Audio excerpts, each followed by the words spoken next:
Video hii imesheheni nabii mbalimbali ndani ya Biblia ambazo zinatoa ratiba ya kuja kwa Masihi mara ya kwanza na mara ya pili, na haimfungi mtu kueleza aonavyo yeye, na isije ikaonekana kama kuweka muda maalum, yani time setting. Ujio wa Masihi Yesu litabiliwa ndani ya maandiko matakatifu: kuzaliwa kwake, kuishi kwake, kufa kwake, kuzikwa kwake, kufufuka na kupaa kwenda mbinguni. Na tabiri hizo zilitimia kwa umakini, sababu alikuwa ameziwekea muda maalum, yani appointed time. Ratiba ya ujio wa Masihi mara ya pili na kukomesha dhambi pia imeonyeshwa kwenye nabii mbalimbali za Biblia, na hivyo Masihi atarudi mara ya pili kwenye muda maalum ulioamriwa na Mungu, yani appointed time. Ratiba hii ya kimasihi imejengwa kwenye mpango wa miaka 7,000 ambayo ndiyo mpango wa kukamilisha kumkomboa mwanadamu na dunia katika utumwa wa dhambi. Na nabii huu umefunuliwa kwenye maandiko matakatifu nabii mbalimbali kama unabii wa uumbaji, unabii wa hekalu, unabii wa msamaria mwema, unabii wa sabato, unabii wa amri ya 4, unabii wa kitabu cha Kutoka, unabii wa kifo cha Musa, unabii wa Lazaro alipofufuliwa, unabii wa mwanamke kisimani, unabii wa kufunga siku 40, unabii wa mlima Sinai, unabii wa harusi, unabii wa Hosea na nabii nyingine zote. Baba yetu na Mungu wetu uliyeko juu mbinguni, tuna kila sababu ya kushukuru Jehova kwa ulinzi na huruma zako ambazo hazina mwisho. Ni siku nyingine na wakati mwingine tena umetupatia wasaha wa kuja mbele za kiti chako cha rehema. Nafahamu ya kwamba wanadamu sisi tu wanyonge na wadhaifu sana. Tunahitaji uwezo kutoka juu uweze kutuwezesha. Jehova, tuweze kutambua hatari iliyomo katika dhambi ambazo siku zote tunadumu kuwa nazo. Na Mungu wa mbinguni tuwezeshe kushinda dhambi hizo kabla hatujachelewa. Baba mbinguni, katika masaa haya mimi na mtazamaji tunapenda kwa ajili ya somo hili, nenda katika usadikisho, na kama kuna dhambi bado haijaungamwa, kuna dhambi bado mtazamaji hajaitubia, Jehova kampe nguvu na uwezo wa kutubia dhambi, na Jehova kamhesabie haki lakini si kwa matendo yake. Msuri Jehova, utakapokuwa tazama watoto wako walio tayari wakati huo hukumu ya upelelezi, mtazamaji na msikilizaji akafae kuwa mtoto wako, ukimemvika lile vazi la harusi ambao ni haki yako Kristo pekee. Hivyo Mungu wetu wa mbinguni, nikabidhi mikononi mwako katika masaa haya, tukiomba uwepo wa Roho wako Mtakatifu katika kipindi hiki, tukiomba uwepo wa malaika zako walinzi katika kipindi hiki. So Jehova, tunapoanza kujifunza somo hili, tutembee nalo tukiwa chini ya uongozi wako, na hata kumaliza Jehova liweze kutusaidia kusogelea wewe, liweze kutusaidia kutambua kwamba umekaribia, ili matengenezo ndani ya watu wako yaweze kutendeka kabla hawajachelewa. Tuna imani Mungu wetu ya kwamba umesikia maombi haya na uko tayari kujibu kwa imani kabisa, kwa jina la mwanao Yesu Kristo. Amina.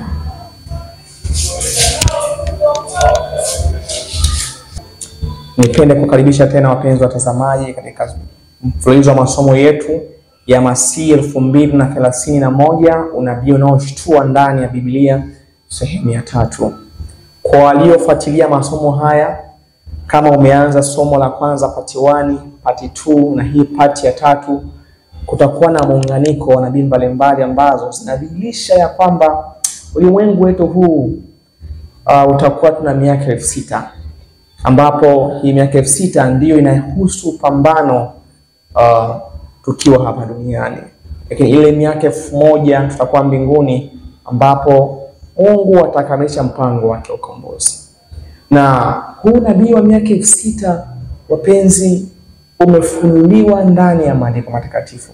Ziko nabii mbalimbali ambazo mpendwa zimeelekeza wazi ya kwamba dunia yetu hii itadumu ndani ya miaka 6,000 tu, toka pambano kati ya wema na uovu, toka Adam na Hawa watoke pale bustanini Eden, itadumu ndani ya miaka 6,000 tu. Na ule mwaka 7,000 ambao ni siku ya saba kwa Mungu, lazima watoto wa Mungu wawe mbinguni. Na tumekuwa tukitembea na kanuni ya siku moja kwa miaka 1000 kwa Mungu, ambapo tumeipata kwenye waraka wa Petro 2:3-6 mpaka 8. Na inasema hivi: kwa hayo dunia ile ya wakati ule iligarikishwa na maji ikaangamia, lakini mbingu za sasa na nchi zimewekwa akiba kwa moto kwa neno hilo, zikilindwa hata siku ya hukumu na ya kuangamizwa kwa wanadamu wasiomcha Mungu. Lakini wapenzi, msahau neno hili, kwamba kwa Bwana siku moja ni kama miaka 1000, na miaka 1000 ni kama siku moja. Kwa hiyo kanuni ya siku moja kwa miaka 1000 kwa Bwana ndio kanuni ambayo tumetembea nayo katika masomo haya toka somo la kwanza, la pili, hata hili la tatu. Lakini pia Zaburi 90 mstari wa 3 na wa 4 inazungumza kanuni hiyo hiyo ya siku moja kwa miaka 1000 kwa Bwana. Wamrudisha mtu mavumbini usemapo, rudi ni mwanadamu, maana 1000 machoni pako ni kama siku ya jana ikiisha kupita, na kama kesha la usiku. Hivyo kwa Bwana miaka 1000 machoni pake ni kama siku ya jana ikiisha kupita. Pia tumekuwa na nukuu mbalimbali ambazo zimetusaidia kutambua mwanzo wa hiyo miaka 6000 na mwisho wake, lakini pia mwanzo hiyo miaka 7000 na mwisho wake. Na nukuu hizi, na nukuu ya kwanza ilikuwa Pambano Kuu ukurasa wa 327 paragrafu ya 3. Ellen White aliandika hivi: katikati ya juma atakomesha kafara na dhabihu katika mwaka wa 31 BK. Tukajifunza kwamba toka Adam alipoanza kwa mara ya kwanza kuchinja mwanakondoo, sawa, mpaka Kristo alipojitoa kama kafara na mwaka wa 31, hapo ndipo ambapo miaka 4000 toka dhambi ingie ilikuwa inakamilishwa. Na nabii anasema kwamba miaka 3.5 baada ya ubatizo wake Bwana wetu alisulubiwa. Dhabihu kuu iliyotolewa Calvary ilikomesha utaratibu wa dhabihu za kuteketezwa ambao kwa muda wa miaka 4000 ulikuwa ukielekeza kwa mwanakondoo wa Mungu. Mfano ulikuwa umekutana na uhalisi na kafara na dhabihu zote. Utaratibu wa kutoa kafara na sherehe zilikomea pale. Kumbe utaratibu wote wa kutoa kafara na sherehe zilikomea pale. Kwa hiyo miaka 4000 ilikomea wakati Kristo alipojitoa kafara mwaka wa 31 AD.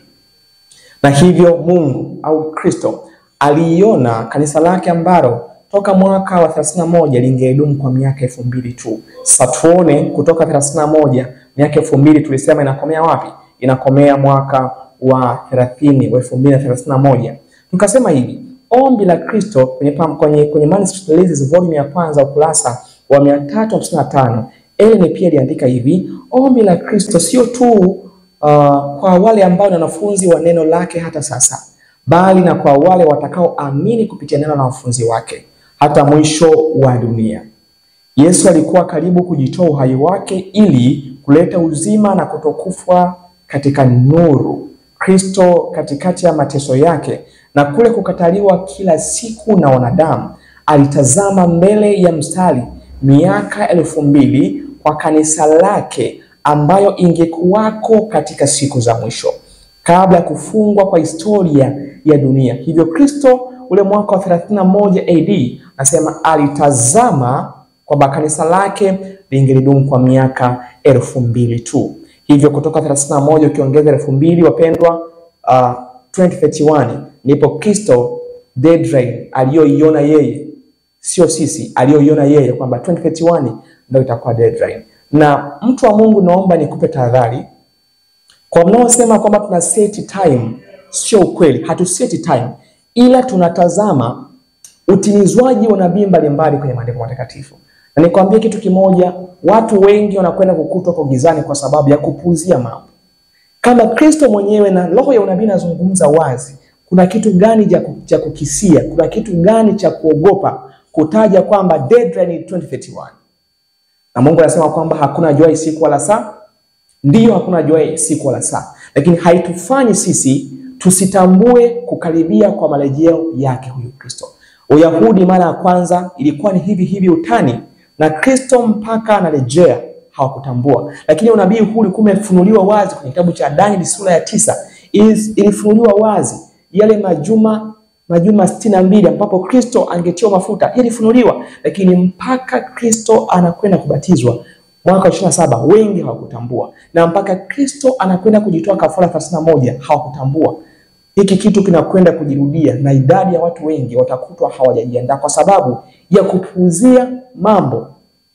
Idadi ya wengi hawataki Kristo aje. Ndio maana hawataki kusikia kuhusu habari za marejeo ya Kristo. Unabii huu wapendwa uko wazi ndani ya maandiko matakatifu. Lakini pia Ellen White Biography volume ya kwanza ukurasa wa 300 tulisoma kwamba maono kule Lovett Grove, Ohio, Jumapili mchana katikati ya mwezi wa 3 mwaka 1858 yalikuwa yenye umuhimu sana. Katika maudhui haya, pambano kuu kati ya Kristo na malaika zake katika upande mmoja na shetani na malaika zake katika upande mwingine yalioneshwa kama endelevu na yaliona mnyololo wa matukio yanayokomea miaka 6000. Matukio ambayo yalikuwa yanakomea miaka 6000. Njozi hii imewaweka Waadventista wa Sabato katika nafasi ya pekee, wakiwa na mtazamo wa wazi wa utendakazi katika historia ya ulimwengu. Kwa Mwadventista wa Sabato itakuwa ni upofu wa maandiko kusema kwamba tuna set time, na huku roho ya unabii pamoja na Biblia ziko wazi. Itakuwa ni upofu na upotofu wa kimaandiko kwa Mwadventista kusema kwamba tuna set time, hatu set time. Kristo kama atakuja kuanzia hapo ni ratiba zake, asije kuanzia hapo ni ratiba zake. Tunachokiangalia ni utimizwaji wa nabii mbalimbali ndani ya maandiko matakatifu. Lakini kama Kristo ametoa nabii kupitia roho ya unabii, utimizwaji wake utakuwa ni halisi sana. Na wengi tujiandae kushuhudia utimizwaji wa unabii ukitimia. Kama ujiandae mpendwa, utakutwa haujajiandaa. Na usisikilize wanaokosoa nabii hizi, maana wengi wao hawaendi mbinguni. Nawe pia utakumbwa kama walivyokumbwa watu wa kipindi cha Nuhu. Hawakuwa tayari kabisa kwa ajili ya gharika. Kwa hiyo walimonki Nuhu, walimonki Mungu, na wengi wao walikumbwa na gharika. Hata wakati wa Israeli ya zamani walimkufuru Kristo, walimsema Kristo, bado mlango wao wa rehema ulifungwa mwaka wa 34.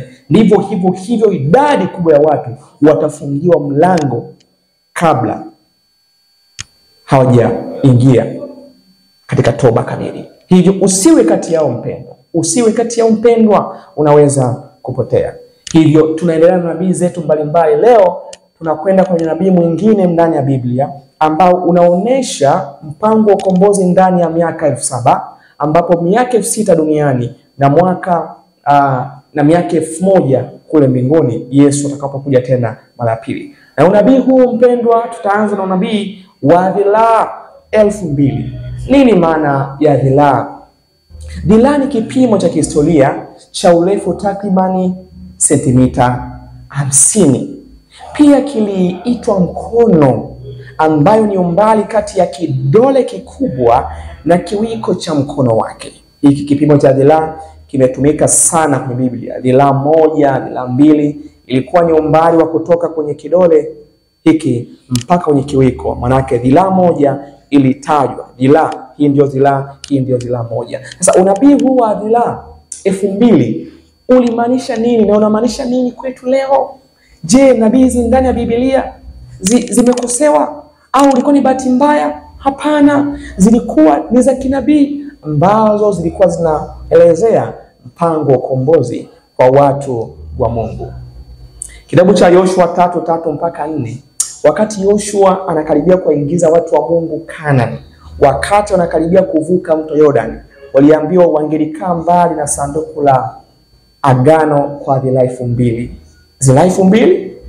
Je, ni miaka 2000 kabla wanadamu hawajaingia mbinguni, baada ya Kristo kwenda mbinguni? Je, ndivyo hivyo? Tuone mpendwa, ambapo Joshua ambaye ni jina la Kristo Joshua, ambapo Kristo mwenyewe aliahidi ya kwamba baada ya miaka 2000 angewaingiza watoto wake Kanaani ya mbinguni. Joshua alitumiwa kama kiwakilishi, na hii dhilaa 2000 ni miaka 2000, ambapo toka mwaka wa 31 Kristo, watoto wa Mungu wangelikuwa mbali na utukufu wa Mungu, na ndipo Kristo atakuja na kuwapeleka mbinguni. Hii haipo kimakosa, ni unabii ambao unaonyesha mpango wa ukombozi. Miaka 2000 ambao watoto wa Mungu wangelikuwa nayo, wangelitengwa mbali na utukufu wa Mungu baada ya Kristo kwenda mbinguni, ambapo mwaka wa 2031 basi tutegemea kwamba Kristo kwa neema zake atakuwa akikamilisha mpango huu na kuja kutwaa watoto wake kwenda mbinguni. Kitabu cha Yoshua 3:3 mpaka 4, Yoshua anasema hivi: wakawaamuru watu wote wakisema, mtakapoliona sanduku la agano la Bwana. Ndani ya sanduku kuna nini? Ndani ya sanduku kuna amri za Mungu. Ndani ya sanduku la agano, juu yake kulikuwa na makerubi wawili, ambapo Shakaina glory, ambapo ndio utukufu wa Mungu ulikuwa unaonekana kuhani alipokuwa akiingia. Kwa hiyo dhilaa 2000 kutengwa mbali na sanduku, maana yake ilikuwa Wayahudi au Israeli kabla ya kuingia Kanaani wangelitengwa kwa miaka 2000, ambapo wanazungumziwa ni sisi Israeli ya kiroho. Baada ya Yesu kuwa ameenda wapi? Baada ya Yesu kuwa amekwenda mbinguni, miaka 2000 tungelikuwa mbali sana na utukufu wa Mungu, mpaka Kristo atakapotuingiza katika nini? Atakapotuingiza katika Kanaani ya mbinguni. Na kweli Joshua baada ya kuwa ametengwa kwa dhilaa 2000, waliingia wapi?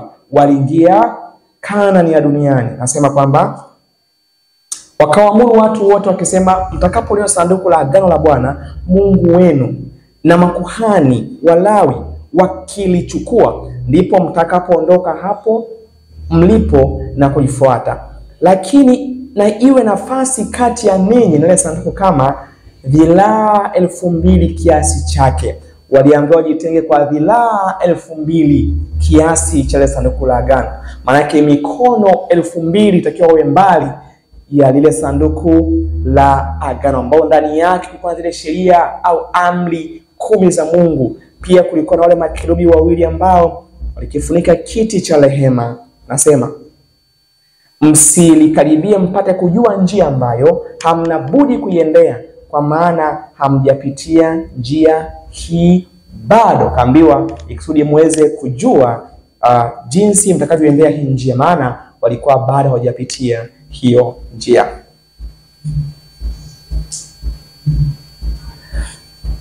Kujitenga dhilaa 2000 mbali na sanduku, unabii huu haukuwa bahati mbaya. Ni kwamba binadamu wangekuwa mbali na utukufu wa Mungu kwa miaka 2000 kabla ya kufika nchi ya ahadi.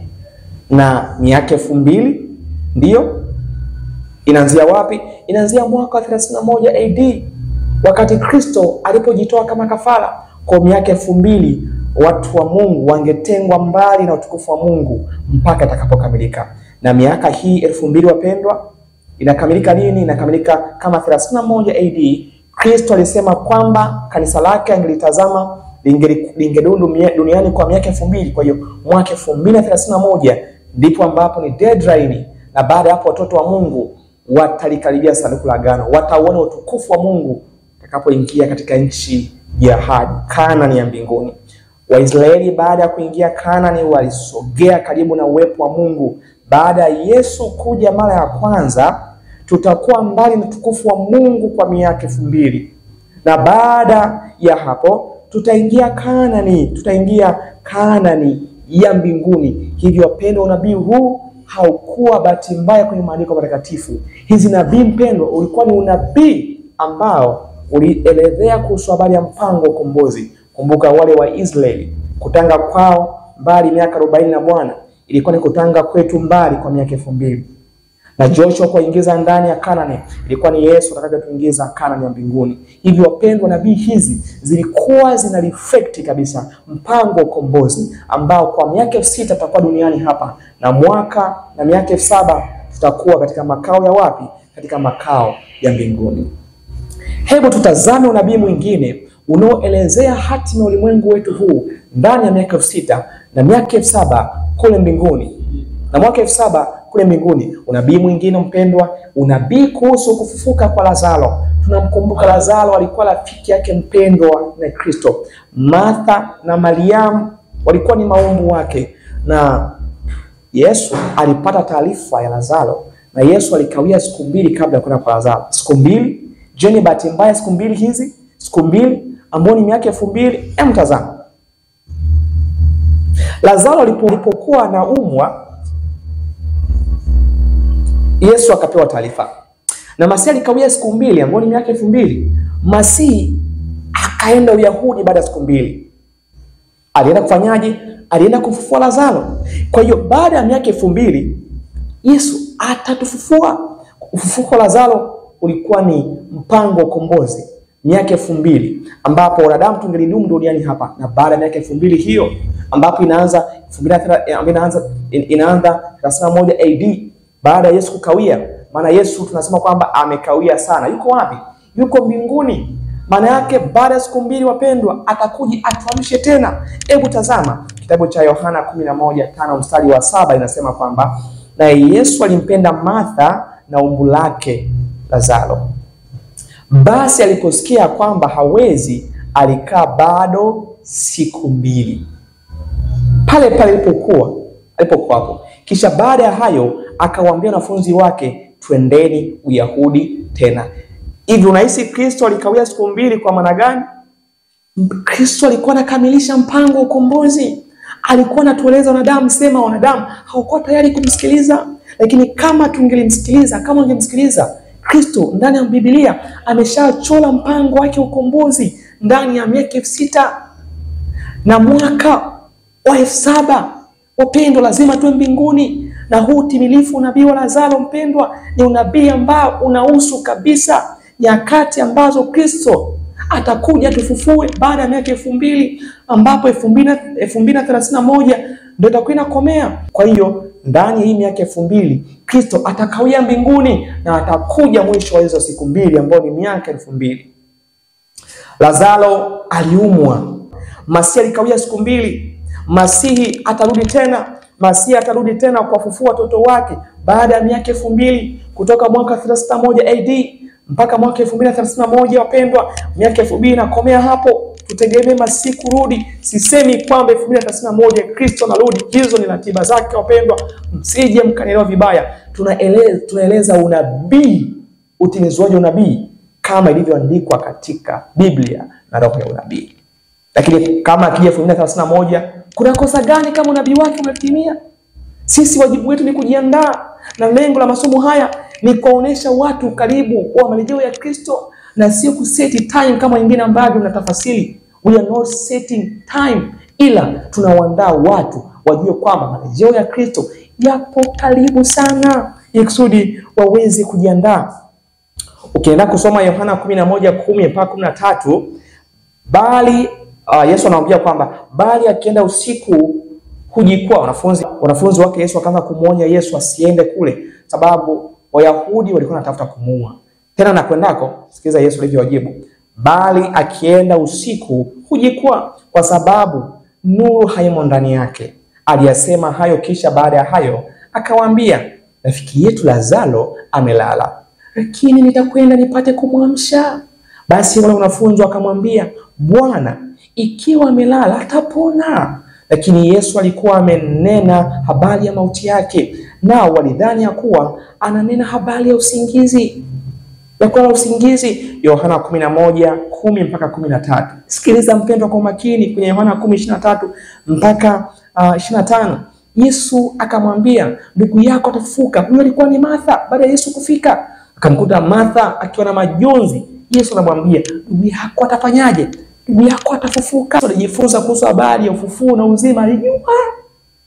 Asema kwamba ndugu yako atafufuka.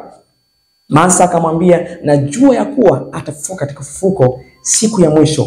Yesu akamwambia, mimi ndio huo ufufuo na uzima. Yeye aniaminie mimi, ajapokufa atakuwa anaishi. Na hili liko wazi. Paulo alizungumza wazi kwenye Thesalonike wa kwanza 4:16 mpaka 18 ya kwamba Kristo atakuja na mwaliko na sauti ya malaika mkuu na parapanda ya Mungu. Ndio waliofufuliwa, waliokufa watafufuliwa kwanza. Anasema kwamba kwa sababu Bwana mwenyewe atashuka kutoka mbinguni pamoja na mwaliko na sauti ya malaika mkuu na parapanda ya Mungu, na waliokufa katika Kristo watafufuliwa kwanza. Kisha sisi tulio hai tuliosalia tutanyakuliwa pamoja nao katika mawingu ili tumlaki Bwana hewani, na hivyo tutakuwa pamoja na Bwana milele. Basi farijianeni kwa maneno hayo. Hivyo wapendwa, baada ya miaka 2000 Kristo atakuja kutufufua. Na mwanzo miaka 2000 ni wapi? Mwaka 31 Kristo alipoenda mbinguni, alitazama kanisa lake kwamba lingelidumu kwa miaka 2000. Hivyo pia tutegemee mwisho hii miaka 2000, ambapo kitoka 31 AD ukiongeza 2000 ni 2031. Wapendwa, tutegemee marejeo ya Kristo haraka sana kuanzia mwaka huo na kuendelea. Tutegemee Kristo akija. Kwa nini? Kwa sababu hatokawia zaidi ya siku 2. Ndani ya siku 2 Kristo atakuja, kama alivyofanya kwa nani? Alivyofanya kwa Lazaro. Yohana 11:40 mpaka 43. Msikize anavyozungumza. Yesu akamwambia, mimi sikukwambia kwamba ukiamini utaona utukufu wa Mungu? Anamwambia Martha. Basi wakaliondoa lile jiwe. Yesu akainua macho yake juu akasema, Baba, nakushukuru kwa kuwa umenisikia, nami najua ya kuwa wewe unasikia siku zote. Lakini kwa ajili ya mkutano huu wanaohudhuria nalisema haya ili wapate kusadiki ya kwamba ndiwe uliyenituma. Naye akiisha kusema hayo akalia kwa sauti kuu, Lazaro, njoo huku nje. Kwenye Yohana 11:40 mpaka 43. Baada ya siku 2 makaburi yatafunguka. Baada ya miaka 2000, wapendwa, makaburi yatafunguka. Yesu atawaita wafu wote walioko makaburini, wataisikia sauti yake na watatoka. Waliokufa kwa Kristo watatoka kwa ajili ya ufufuo uzima, na waliokufa pasipo kumwamini Kristo watabaki mpaka miaka 1000 itakapopita. Ile sabato, ile miaka 1000 ambayo imezungumzwa, ambayo inakamilisha mpango wa ukombozi. Kwa hiyo wapendwa, lazima tutambue, tuelewe. Na baada ya siku 2 Lazaro alifanyaje? Lazaro alifufuka.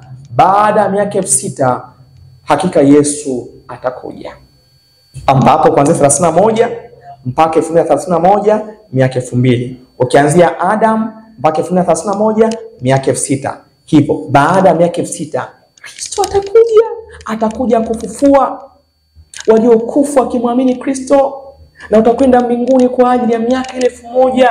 Ni mpango wa ukombozi ambao umezungumzwa wazi, wala hatupaswi kukisia chochote.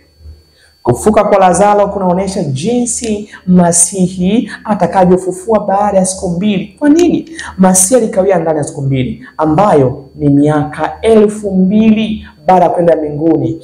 Leo tunasema kwamba Yesu amekawia sana. Hapana, hajakawia. Sema hatujui mpango wake wa ukombozi. Yesu ni lazima aje mwisho wa miaka 2000.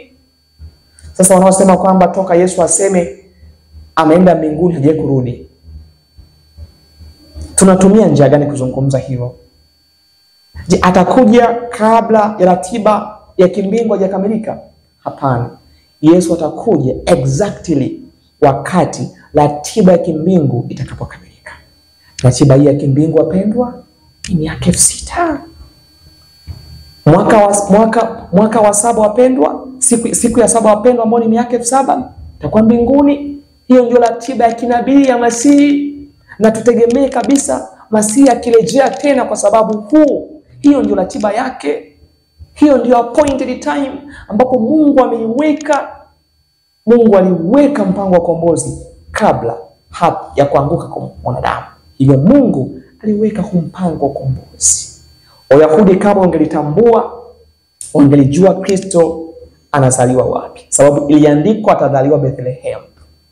Kwenye Mika 5:2 iliandikwa atazaliwa kwenye holi la ng'ombe. Lakini mbona baada ya Yesu kuzaliwa hawakujua? Mpaka wachungaji waliokuwa waaminifu wakafahamu. Hata marejeo ya Kristo mara ya pili, wapendwa, tusitegemee Wayahudi kutambua, tusitegemee idadi kubwa ya watu wa Mungu kutambua. Wachache ambao wanajifunza kwa uaminifu watatambua hizi ratiba za kimasihi.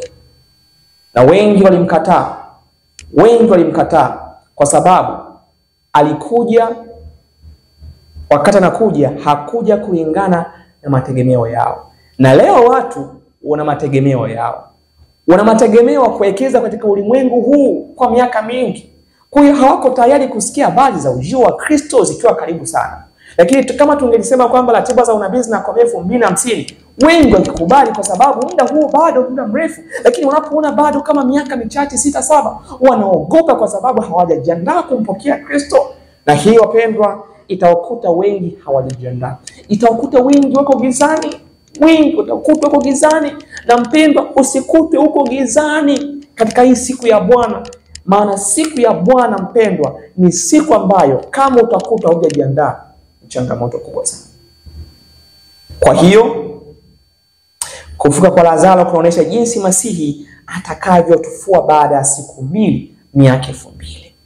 Pia inaonyesha jinsi ambavyo Yesu atatuokoa kutoka kwenye utumwa wa dhambi. Kwa nini? Kwa sababu kitabu cha Warumi kinazungumza kwamba mshahara wa dhambi nini? Mshahara wa dhambi ni mauti. Hivyo watoto wa Mungu kadri ambavyo wanadumu kwenye dunia hii bado wanakumbana na hii adhabu, lakini wanakufa kwa Kristo ni kulala. Kitabu cha Warumi 6:23 wapendwa, inasema hivi, 6:23 kitabu cha Warumi. Pia inaonyesha jinsi ambavyo Yesu atatuondoa kwenye utumwa wa dhambi, kwa sababu watoto wa Mungu kama watadumu kwa duniani bado watakumbwa na changamoto za vifo pamoja na maumivu na magonjwa, kwa sababu Warumi 6:23 anazungumza kwamba mshahara wa dhambi nini? Mshahara wa dhambi ni mauti, lakini kwa wanaokufa kwa Kristo ni usingizi, kama ambavyo Lazaro lilala. Kwa hiyo ni ishara kwamba Kristo atakuja tena afufue watoto wake, watoto ambao wamelala mauti wakiwa na muamini, lakini wale ambao watakutwa wako hai atawabadilisha. 6:23 kitabu cha Warumi kinasema kama ifuatavyo. Inasema kwamba kwa maana mshahara wa dhambi ni mauti, bali karama ya Mungu ni uzima wa milele katika Kristo Yesu Bwana wetu. Hivyo mshahara wa dhambi ni mauti. Kumbe baada hiyo miaka 2000 wapendwa, tutegemee kuja kuondoka kwenye utumwa wa dhambi, utumwa wa adhabu ya dhambi. Lakini kwa wale ambao watakuwa wamechagua kumkataa Kristo, baada ya miaka 2000 hii wapendwa kukoma, wao watalala makaburini mpaka ile miaka 1000 ishe, milenia. Na baada ya hapo Yesu atakuja awafufue kwa ufufuo wa mauti. Hivyo usalama wako na wangu ni kudumu kwa uaminifu katika muda huu uliosalia, muda mchache uliosalia, ambapo Yesu anajiandaa kuja kuwachukua watoto wake.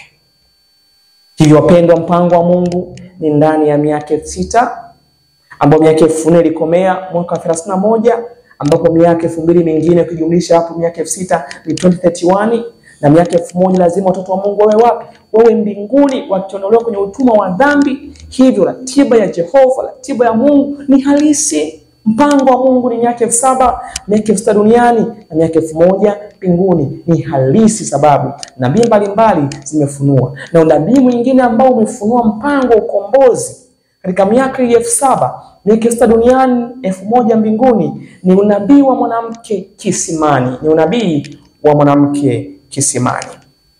Ukisoma kitabu cha Yohana 4:16-20, Yesu baada ya kutoka, alipokuwa anakwenda Uyahudi, alitamani apitie wapi? Alitamani Kristo apitie Samaria, sababu nilikuwa ni njia rahisi. Wayahudi walikuwa hawachangamani na Wasamaria. Wasamaria walikuwa ni kana kwamba wameasi, kwa sababu Wayahudi mara ya kwanza walipokuwa na asi, kuna baadhi ya Wayahudi ambao waliasi wakaoa watu wa mataifa. Kwa hiyo kizazi ambacho kilipatikana kwa mchanganyiko wa damu ya Wayahudi na mataifa waliitwa Wasamaria. Hivyo hawa watu walitengwa. Hawa watu hawakuwa na shirika, walikuwa hawana shirika kabisa na Wayahudi. Kwa hiyo hata wakati Yesu anakuja, huu ubaguzi uliendelea kuwako. Kwa hiyo hata kupita Samaria ilionekana ni kana kwamba unakwenda ni unajisi kupita Samaria. Hivyo Yesu aliamua atoe fundisho ya kwamba Wasamaria pia nao walikuja kuokolewa. Ndivyo ilivyo. Wayahudi pia waliwachagua Wasamaria, waliwaona Wasamaria kama watu wa mataifa wasiostahili ukombozi, lakini Kristo alikuja kukomboa kilichopotea. Kwa hiyo hata Wasamaria pia nao walikuwa ni watu ambao walichaguliwa kwa ajili ya ukombozi. Hivyo hata sisi watu wa mataifa tunafahamu wokovu ulikuja kwa njia ya Wayahudi. Bado baada ya Yesu kwenda mbinguni mwaka 31, alitoa agizo kwenye Mathayo 28 ya kwamba wanafunzi wa Yesu wangelienda kwa mataifa kuhubiri Injili, na huo muda ungelidumu kwa miaka 2000, ambapo Kristo baada ya hapo angelikuja tena kuwatoa watoto wake. Sikilize kikisa kwa makini zaidi. Kwa hiyo Yesu alikusudia apite Samaria, asizunguke kuzunguka Samaria. Yohana 4:16-20, Yesu akamwambia, nenda kamwite mmeo uje naye hapa. Baada ya kufika na kukutana na mwanamke kisimani, na mwanamke yule baada ya kuojiana naye, Yesu anaomba maji. Lakini kukawa na ukinzani kati ya mwanamke Msamaria na Yesu.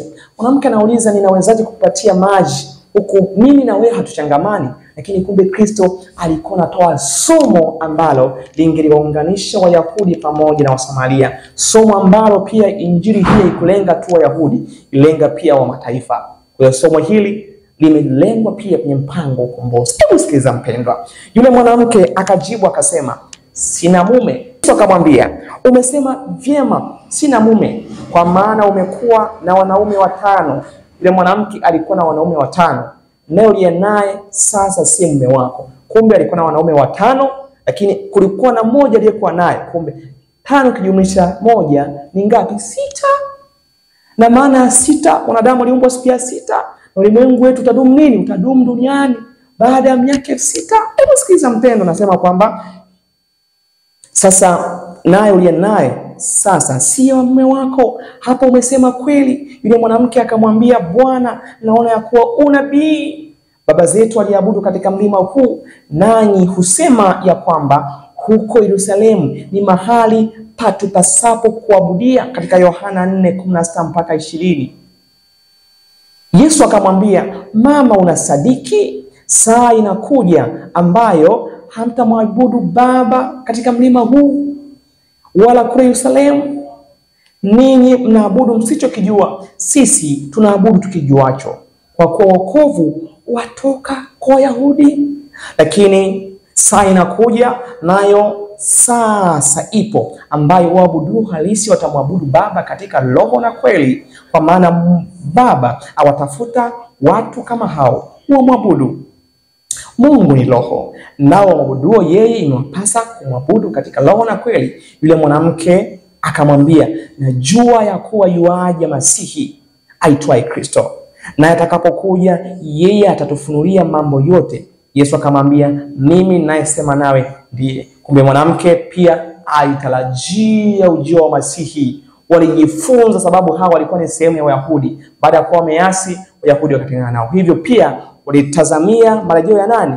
Marejeo ya Masihi. Ukiendelea Yohana 4:39 mpaka 42 inasema hivi, na katika mji ule wa Samaria wengi walimwamini kwa sababu ya neno la yule mwanamke. Baada ya hapo mwanamke akaambiwa, nenda kamlete mume wako. Baada ya kwenda kule, akatoa uinjilisti kwa muda mfupi, akahubiri, na wale watu wa Samaria wakaja kumuona huyu ambaye alitoa siri za huyo mwanamke. Na katika mji ule wa Samaria wengi walimwamini kwa sababu ya neno la yule mwanamke aliyeshuhudia kwamba aliniambia mambo yote niliyotenda. Basi wale wa Samaria walipomwendea walimsia akae kwao, naye akakaa huko siku 2. Akakaa na Wasamaria siku ngapi? Siku 2. Yesu aliahidi ya kwamba anaenda mbinguni, lakini angelikuwa na sisi mpaka ukamilifu wa nini? Wa dahari. Kwa njia gani?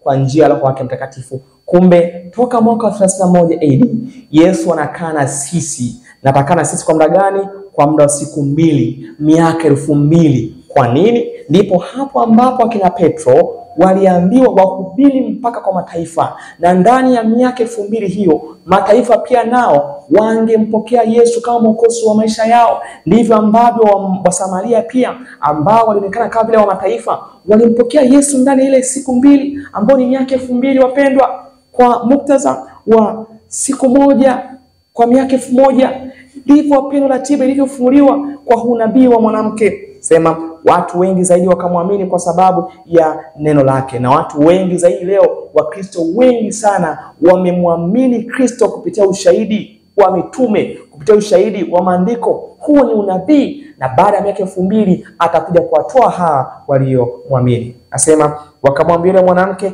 sasa tunaamini, wala si kwa sababu ya neno lako tu, maana sisi tumesikia wenyewe, tena tunajua kuwa hakika huyu ndiye mwokozi wa ulimwengu. Kwa hiyo wale wa Samaria wakakiri wazi. Kwa hiyo zile siku 2 wapendwa ni miaka 2000 ambapo Kristo angelikuwa na kanisa lake hapa duniani. Na hiyo ilielezwa wazi kwenye kitabu cha Mathayo 28:19 mpaka 20. Wakati wa Great Commission, wakati wa agizo kuu la utume, Yesu alisema kwamba basi enendeni mkawafanye mataifa yote kuwa wanafunzi, mkiwabatiza kwa jina la Baba na Mwana na Roho Mtakatifu, na kuwafundisha kuyashika yote niliyowaamuru ninyi, na tazama mimi niko pamoja nanyi siku zote hata ukamilifu wa dahari. Kristo aliahidi kwamba angelikuwa na wanafunzi wake mpaka ukamilifu wa dahari. Je, leo Yesu yuko pamoja na sisi? Ndio, yupo kwa njia ya Roho Mtakatifu, na akitimiza hii Great Commission ya kuwaleta watu kwake kabla hajaja mara ya pili. Kume mfano wa yule mwanamke Msamaria, ni mfano wapendwa wa watu wa Mungu ambao wanakwenda kuwaita wengine, na Kristo atakaa na Wasamaria au wa mataifa kwa miaka 2000 wakijifunza kuhusu habari za Kristo. Na baada ya hapo, baada ya miaka 2000 atakuja, wale ambao watakuwa wamemwamini atawatoa kwenda mbinguni ile siku ya 7. Masihi alikaa na Wasamaria ambao ni wa mataifa kwa siku 2 ambao ni miaka 2000, siku moja kwa miaka 1000, kanuni yetu ambayo tunaitumia. Baada ya miaka 6 hakika atakuja mwanzoni wa mwaka 7 atakuja. Kabla Masihi kuondoka alisema atakuwa nasi mpaka ukamilifu wa dahari. Kukaa na Wasamaria siku 2 ilimaanisha Yesu angekuwa nasi tukiwa duniani kwa siku 2 au miaka 1000 ngapi? Au miaka 2000. Yohana 4:39 mpaka 42. Ukitaka kushuhudie hiyo, anasema kwamba Kristo basi wale Wasamaria walipomwendea walimsihi akae kwao, naye akakaa huko siku 2. Tumesema Wasamaria ni mfano wa mataifa. Kwa hiyo Kristo atakaa na dunia, na atakaa na watu wa mataifa ambao sio Wayahudi kwa kikabila kwa miaka 2000, siku 2. Watu wengi zaidi wakaamini kwa sababu ya neno lake. Wakamwambia yule mwanamke, sasa tunaamini wala si kwa sababu ya neno lako tu, maana sisi tumesikia wenyewe, tena twajua ya kuwa hakika huyu ndiye Mwokozi wa ulimwengu. Kwa siku 2 ambazo Samaria wa mataifa au Gentiles ni mfano wa miaka 2000 ambayo watu wa mataifa kupitia wanafunzi mbalimbali wa Kristo wangemwamini Yesu kama Masihi wao. Na baada ya miaka 2000 atarudi mwishoni wa miaka 6000 kwa ajili ya ufufuo. Na ukitaka ugundue hilo, baada ya kutoka Samaria alienda kumponya mtoto wa akida, ambapo ilikuwa ni baada ya siku 2. Maana yake siku ya 3 yake Kristo alikwenda kumponya mtoto wa akida. Ugundue kwamba hizi siku 2 ambazo Kristo alikaa na Samaria hazikuwa bahati mbaya. Baada ya siku 2 hizi, ile siku ya 3 alikwenda Uyahudi, akaenda Kana, akakutana na akida, alimponya mtoto wa akida katika sala 7 baada ya zile siku 2. Alienda kumponya mtoto wa akida. Ndivyo ilivyo, baada ya siku 2 atatuponya na kutufufua. Wanaume 6 ni siku 6. Mtu aliumbwa siku ya 6, miaka 6 ya mwanadamu kuteseka duniani. Atakuja tena baada ya mataifa kumkubali kama Masihi wao, kama Masihi wao. Kwa hiyo huu nabii wa mwanamke kisimani uko connected na nabii wa kuponywa kwa mtoto wa akida. Maana baada ya siku 2 Yesu kukaa na wale wa Samaria au wa mataifa, aliondoka Kristo akaenda kamponya mtoto wa akida. Unabii wa kuponywa mtoto wa akida ni unabii mwingine ambao unafunua mpango wa ukombozi ndani ya miaka 6000 duniani na mwaka 7000 kule katika makao ya mbinguni. Yohana 4:43, 46 mpaka 48. Sikiliza anavyozungumza Yohana. Na baada ya siku 2 ambao ni miaka 2000 hizo, akaondoka huko akaenda Galilaya. Basi alifika tena Kana Galilaya, hapo alipofanya yale maji kwa divai. Na palikuwa na diwani ambaye ni huyo mmoja ambaye mwanae hawezi huko Kapernaum. Huyu aliposikia ya kwamba Yesu amekuja kutoka Uyahudi mpaka Galilaya, alimwendea akamsihi ashuke na kumponya mwanawe, kwa maana alikuwa kufani. Basi Yesu akamwambia, msipoona ishara na maajabu hamtaamini kabisa. Yesu anauliza, je, wasipoona ishara na maajabu hawatoamini kabisa? Yule diwani akamwambia, Bwana, ushuke asija kufa mtoto wangu. Yesu akamwambia, enenda, mwanao yu hai. Baada ya siku ngapi? baada zile siku mbili, siku ya tatu Kristo anafanya muujiza. Ndivyo itakavyokuwa baada ya siku ya tatu, baada ya miaka 6000, ambayo mwaka wa 7000 lazima Kristo atatufufua. Siku hizi ni zile za Hosea zilizozungumzwa kwamba baada ya siku tatu atatufufua, baada ya siku mbili atatufufua siku ya tatu na atatukaribisha tena kwake, tutakuwa kwake. Na ndio pia huu wa mtoto wa akida.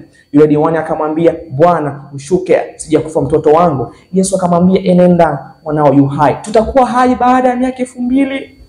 Tutakuwa hai kuondoka kwenye utumwa wa dhambi baada ya miaka 2000. Yule mtu akalisadiki lile neno aliloambiwa na Yesu, naye akashika njia. Hata alipokuwa akishuka, watumwa wake walimlaki wakisema ya kwamba mtoto wake yu hai, mtoto wake yu baada ya siku 2.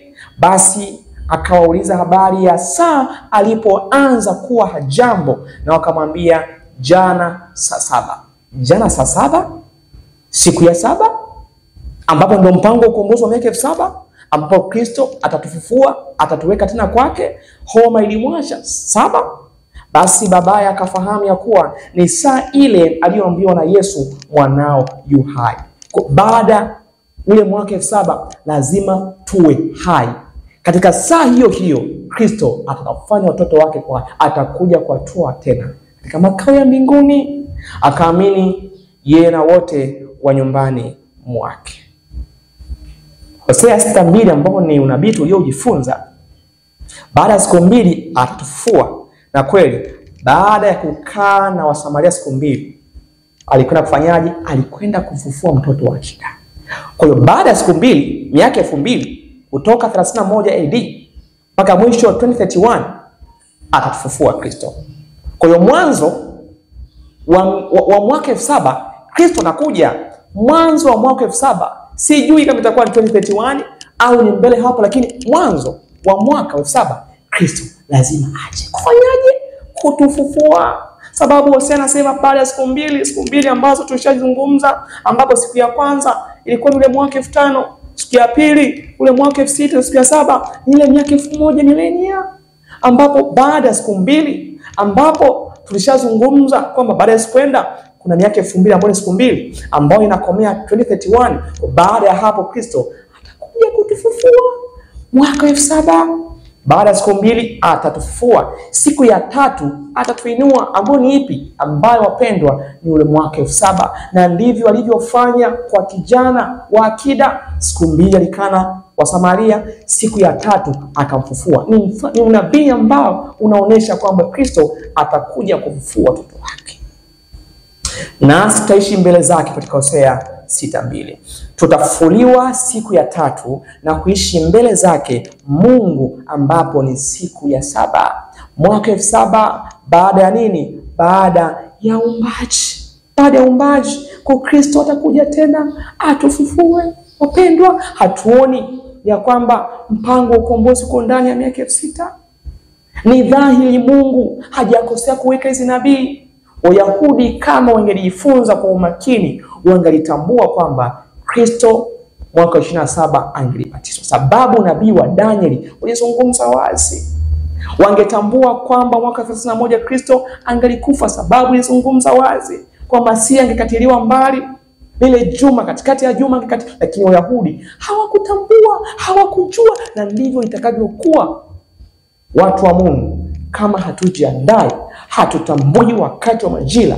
Tunasema kwamba tunaweka muda, tuna set time. Hakuna anaye set time.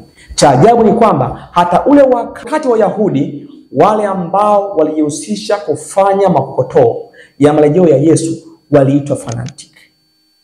Waliitwa watu wenye misimamo mikali. Waliambiwa msiwasikilize. Hata wakati wa ujio wa kwanza wa Kristo waliambiwa hivyo.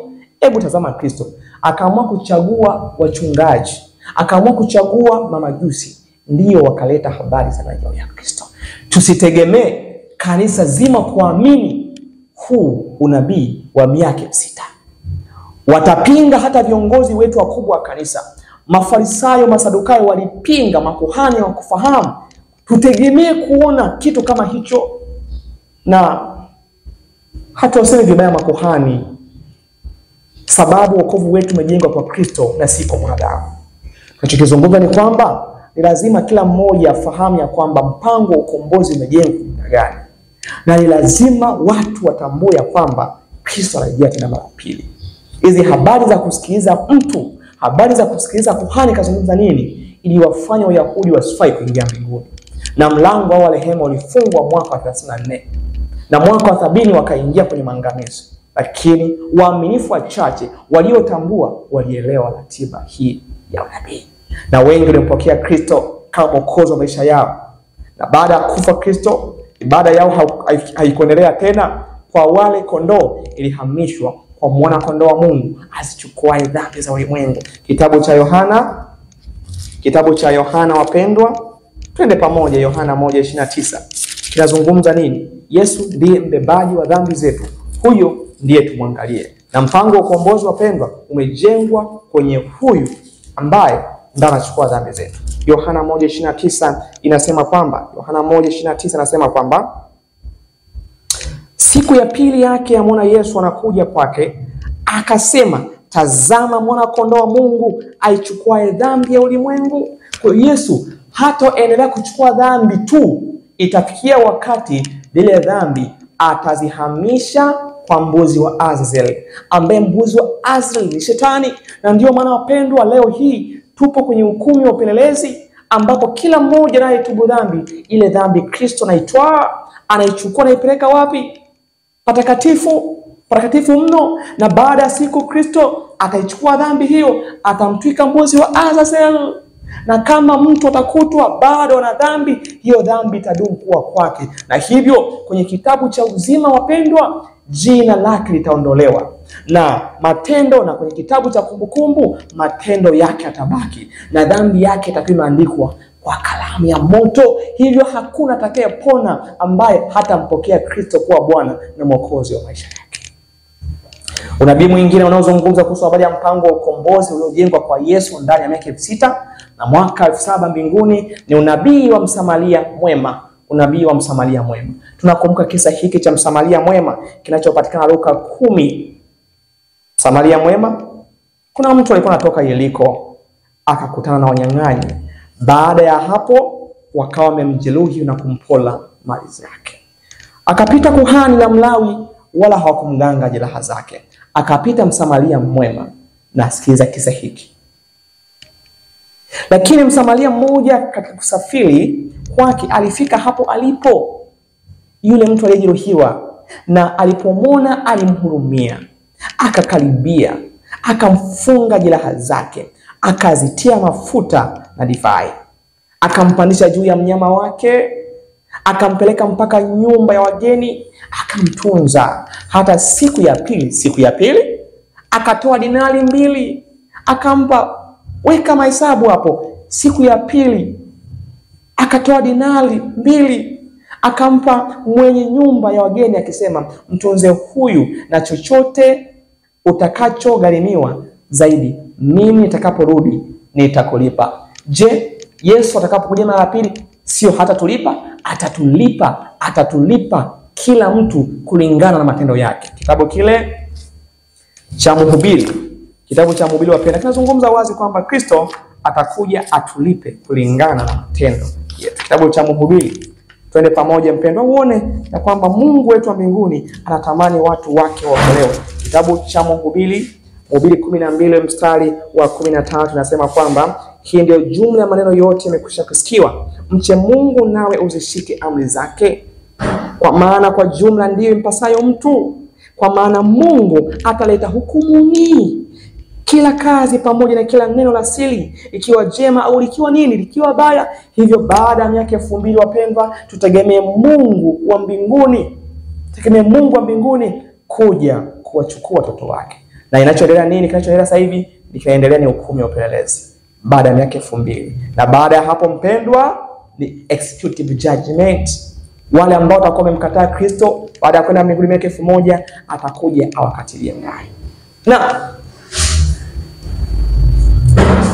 baada ya miaka 2000 inazungumzwa hapa, Kristo aliondoka mwaka wa 31 AD. Na akasema baada ya siku 2 akawapa dinari 2. Na akasema nakwenda, chochote ambacho kitatendeka atagharamia Kristo baada ya siku 2. Sikiliza, katika karne ya kwanza dinari 2 ilikuwa ni ujira wa siku ngapi? Ulikuwa ni ujira wa siku 2. Kwa hiyo kumbe wale watu walipewa ujira wa siku ngapi? Ujira wa siku 2. Na maana ya kuganga yale majeraha, maana yake wangelitibu jeraha la kanisa la Mungu, wangehubiri watu na kuwaponya majeraha ya dhambi kabla Yesu ajaje mara ya pili. Na maana yake hawa ni watumishi wema, ni mawakili wema, wale ambao wanajiandaa kwa ajili ya marejeo yake, wakisha kwamba wanatimiza kila hitaji la Injili, wakihubiri watu, wakifanya kazi ya Mungu kwa uaminifu, kwa kujitolea mali zao, kwa kusapoti kazi ya Mungu, kwa kuwalisha maskini, kwa kuwalisha mayatima, kwa kununua vitabu na kila kitu. Lengo kwamba Yesu atakapokuja watu watakuwa wameponywa jeraha zao, watakuwa wameponywa haja ya mioyo yao, watu watakuwa wameponywa dhambi, na Yesu atakuja awalipe. Kwa hiyo baada ya miaka 2000 Kristo atakuja tena mara pili. Na hilo lizungumzwa kwenye Hosea pia, ya kwamba baada ya siku 2 atatufua, siku ya 3 atatuinua. Kwa baada ya siku 2, baada ya ujira wa dinari 2 wapendwa, Kristo atakuja tena atufufue, atakuja tena atuchukue kwake, nasi tutaishi mbele zake. Kwenye Hosea 6 mstari wa 2. Samaria mwema baada ya kumwacha yeumizwa kwa uangalizi alisema atarudi baada ya siku 2, miaka 2000. Ndiyo hivyo Masihi anaendelea kutuhurumia na kututoa kwenye dhambi kwa takribani miaka 2000 sasa. Na baada ya miaka 2000 hiyo atakuja atazame, je, tumetenda nini kwa yule mtu wa Yeriko? Tumetenda nini kwa kanisa la Mungu? Tumetenda nini? Hicho ndicho ambacho Kristo atakuja kitazame. Kwa maana nyingine atakuja achunguze matendo ya kila mmoja. Je, tuna vazi la harusi? Je, tuna tabia ya Kristo? Je, kweli tuna aksi tabia na sura ya Kristo katika maisha yetu? Je, Kristo atakapotutazama atadai kuwa sisi ni watoto wake? Baada hiyo miaka 2000. Dinari 2, ujira siku 2, miaka 2000. Mwaka 31 Kristo anakwenda mbinguni, anaacha agizo kitabu cha Mathayo 28 ya kwamba tuenende ulimwenguni tukawahubiri, tukiponya jeraha za watu. Baada ya hapo mwaka 2031, miaka 2000 ujira wa dinari 2, ujira wa miaka 2000 atakuja tena. Baada ya miaka 6000, mwanzoni kabisa wa mwaka 7000, Yesu atakuja. Christ is coming. Na anakuja muda sio mrefu. Hizi nabii ndani ya maandiko matakatifu hazipo kwa bahati mbaya, hazipo kwa bahati mbaya. Ni vile tu kwamba tunatumia muda mwingi katika ulimwengu huu. Hatuna muda mwingi wa kuchunguza Biblia. Hatuna muda kama walivyokuwa Yahudi. Walitazamia Masihi angelikuja kama mfalme, lakini kumbe Biblia iliandika pande mbili za Masihi. Pande moja atakuja kama mtumishi. Atakuja ateseke na angelikufa mpaka msalabani. Hii sehemu hawakujifunza. Wakajifunza tu sehemu ya pili ya kwamba Masihi atakapokuja atakuja kama mtawala wa kifalme. Lakini haikuwa hivyo. Hivyo baada ya miaka 7000 anapokuja, ndipo anakuja sasa katika ile sehemu ya pili kama mtawala, kama mfalme, kama bwana mabwana, na miaka 1000 tutatawala naye wapi? Tutatawala naye kule mbinguni. Baada ya miaka 1000 tutatawala naye katika makao ya mbinguni. Kitabu cha Ufunuo mpendwa kinazungumza wazi kwamba yeye Kristo atakuja nasi baada ya nini? Baada ya hiyo miaka 1000. Sikiliza Ufunuo 20 mstari ule wa 4. Kisha nikaona viti vya enzi, wakaketi juu yake, na wakapewa hukumu, nami nikaona roho zao waliokatwa vichwa kwa ajili ya ushuhuda wa Yesu na kwa ajili ya neno la Mungu, na hao wasioshuhudia yule mnyama wala sanamu yake, wala hawakuipokea ile chapa katika vipaji vya nyuso zao wala katika mkono yao, nao wakawa hai wakatawala pamoja na Kristo miaka 1000. Kwa baada ya hapa wapendwa, Kristo anakuja na atatawala na hao watu ambao walikubali kuyatoa maisha yao, walikubali kutoa muda wao kwa ajili ya huyo Kristo, walikubali kuacha anasa za dhambi, walikubali kuwekeza mbinguni wakaiacha dunia. Leo tunatumia muda mwingi kuwekeza katika makao ya dunia hapa duniani, lakini Mungu anatamani tuwekeze akili zetu mbinguni. Mawazo yetu yawe katika umilele. na hicho ndicho Mungu anachokitaji. Baada ya miaka 6,000 atakuja, na miaka 1,000 atatawala pamoja na watoto wake. Sikiliza, anaendelea kusema kwamba hao wafu waliosalia, wale ambao hawakumchagua Kristo, hao wafu waliosalia hawakuwa hai hata itimie ile miaka 1000. Huo ndi ufufuo wa kwanza. Hili na mtakatifu ni yeye aliye na sehemu katika ufufuo wa kwanza. Juu ya hao mauti ya pili haina nguvu, bali watakuwa makuhani wa Mungu na wa Kristo, nao watatawala pamoja naye hiyo miaka 1000. Kwa hiyo watatawala na Kristo. Ufunuo 20 mstari wa 1 mpaka wa 6. Mpendwa, nikupendekezee, chagua kuwa mwaminifu hata kufa, ni kusudi ufae kutawala na Kristo baada ya miaka 1000. Hakuna usalama mpendwa kuwa mbali na Kristo. Hakuna usalama ndani ya hii dunia. Ndio maana leo tunaambiwa kwamba Kristo anarejea. Watu wanaibuka kupinga. Kwa nini? Hawajawa tayari kumpokea Kristo. Hawampendi Kristo. Wanaona Kristo akija atakatisha mipango yao. Ndio maana hawataki. Ukiona mtu anachukia marejeo ya Kristo na mtu anapinga na kusema kwamba hakuna jua siku wala saa, ujue huyo hataki kuona Kristo akirejea. Pengine amewekeza duniani, pengine hayuko tayari kuacha dhambi. Ndio kanuni ya mtu ambaye ikihubiriwa habari za Yesu anachukia, anasema mna set time. Hatu set time. Biblia imezungumza na roho ya nabii imezungumza. Sisi msitulaumu. Tunawakilisha kila ambacho Biblia imekizungumza. Kama ni time setting, muda utasema. Mungu wetu atubariki sana katika masaa haya.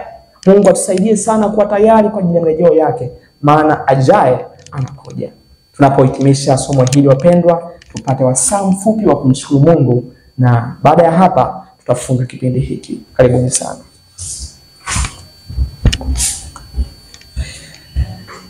Baba yetu na rafiki yetu mwema, tunakushukuru sana. Umekuwa mwema toka mwanzo kipindi hiki tulipokuomba mpaka tunapohitimisha.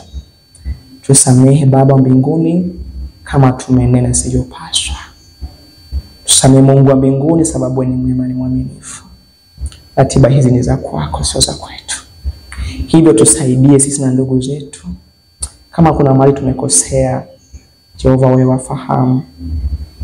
Tusaidie, usituhesabie dhambi. Tuhurumie, neema yako iwe juu yetu. Namwambia mtazamaji, msikilizaji, hoja kubwa sio kutazama muda wa 2031. Hoja kubwa Kristo ni kuangalia ukaribu wa marejeo yako, na watu sasa wajiandae. Hoja yetu Jehova, hatuweki imbe kusudi tuogopeshe watu, ila tutazame kwamba ratiba za marejeo yako zimekaribia na watu waandaliwe. Tusaidie sote kuwa tayari kwa jina lako Kristo. Amen. Mungu wetu atubariki sana rafiki zangu, na tutaonana panapo majaliwa. Mungu atubariki sana.